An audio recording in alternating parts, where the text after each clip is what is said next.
समस्त दर्शकों को आज आम आसीचु Agrisol Organics India private limited company तरफ पुणी थे मयूरभंज जिला सामाखुंटा ब्लॉक कलापथरा जीपी कौ पंचायत भाई एटा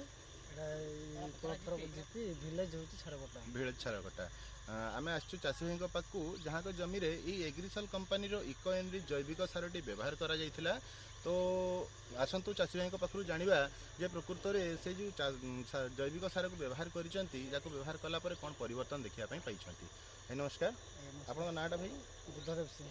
अच्छा, कौन एक्चुअली आपन ये जैविक सार को आपन केभे कौन आपन जमी व्यवहार करथिले?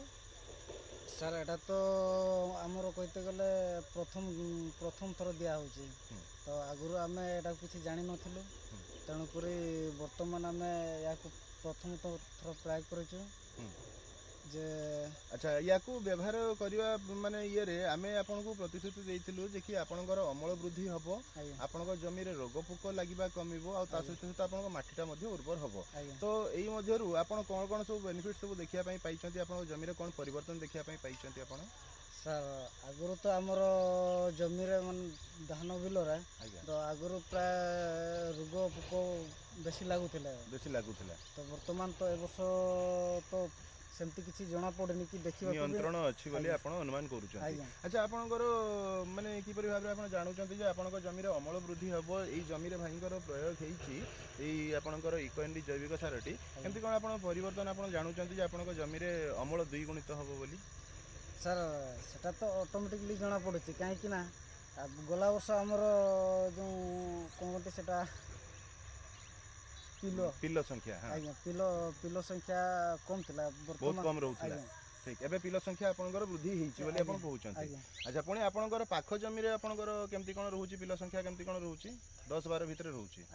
ठीक, जमती कि आम देखिलु गणिकी देखुलु जो पाख जमी में 10-12 भाया पिलो संख्या रोचे, बाकी भाई जमी में परिवर्तन होती पाखापाखि 20-25 भाया भी पिलो संख्या आसी गोटे गोटे जगार। तो ये पुणी आम जाना जे आपंकर जमीर अवस्था एवं आपंकर जमीर अवस्था कौन, आप जमी माने उर्वर जना पड़ुची जमती कि आपंकर पूर्वर माटीटा हार्ड हो जाऊला आपंकर रासायनिक सार व्यवहार क्रमे, तो एबे आपंकर माटीटा नरम लगुच आपन केमती परिवर्तन जना पड़ुछ? ना वर्तमान नरम अच्छी, वर्तमान नरम अच्छी, हल्का जना पड़ुछ ना। अच्छा, आउ आपनकर मोटामोटी कौन सब परिवर्तन देखुंत आप गचर कलर बा आप गचर हाइट बा आप धान बहुत सुंदर आप धरी सारे, तो धान में आपनकर कौन परिवर्तन देखुं गचरे?